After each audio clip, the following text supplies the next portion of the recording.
TS Harishna തിരുവനന്തപുരത്ത് നിന്ന് ചേരുന്നുണ്ട്. ഹരി, ഇപ്പോൾ കഴിഞ്ഞ കുറച്ചു കാലങ്ങളായിട്ട് വി ഡി സതീശൻ എടുക്കുന്ന തീരുമാനങ്ങൾ അത് വളരെ കർക്കശമായി തന്നെ നടപ്പാക്കുന്നു. അത് എല്ലാത്തിലും അത് പ്രതിഫലിക്കുകയും ചെയ്യുന്നുണ്ട്. അതുകൊണ്ട് അദ്ദേഹം ഈ പറയുന്ന കാര്യങ്ങൾ അതുപോലെ നടപ്പാക്കുമെന്ന് തന്നെ പ്രതീക്ഷിക്കാം. പക്ഷെ അത് അത്ര എളുപ്പമാണോ എന്ന് ചോദിച്ചാൽ നമുക്കങ്ങനെ ഉറപ്പ് പറയാൻ കഴിയില്ല, കോൺഗ്രസിൻ്റെ ഒരു സാഹചര്യം അനുസരിച്ച്. അപ്പോൾ ഇത് എങ്ങനെയാണ് ചർച്ചയാകുന്നത് പാർട്ടിയിൽ?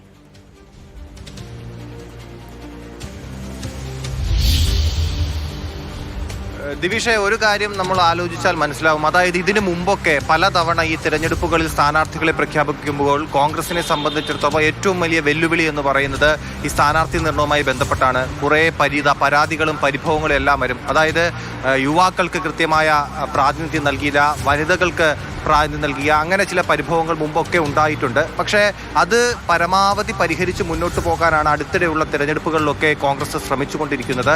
ഇനി വരുന്ന നിയമസഭാ തിരഞ്ഞെടുപ്പിനെ സംബന്ധിച്ചിടത്തോളം UDF-നെ സംബന്ധിച്ചിടത്തോളം ഒരു ഡു ഓർ ഡൈ മത്സരമാണ് അവർ കാഴ്ചവെക്കാൻ പോകുന്നത്. അതായത് വിജയത്തിൽ കുറഞ്ഞൊന്നും അവർക്ക് പ്രതീക്ഷിക്കുന്നില്ല. അപ്പോൾ അങ്ങനെ ഒരു സാഹചര്യത്തിൽ ഒരു വെല്ലുവിളികളുമില്ലാതെ കൂടി നയം വ്യക്തമാക്കി മുന്നോട്ട് പോവുക എന്നുള്ളത് UDF-ന്റെ നേതൃത്വത്തെ സംബന്ധിച്ചൊരു വലിയ ഘടകമാണ്. അതുകൊണ്ട് തന്നെ ആ രീതിയിലായിരിക്കും അവർ പോകുന്നത്.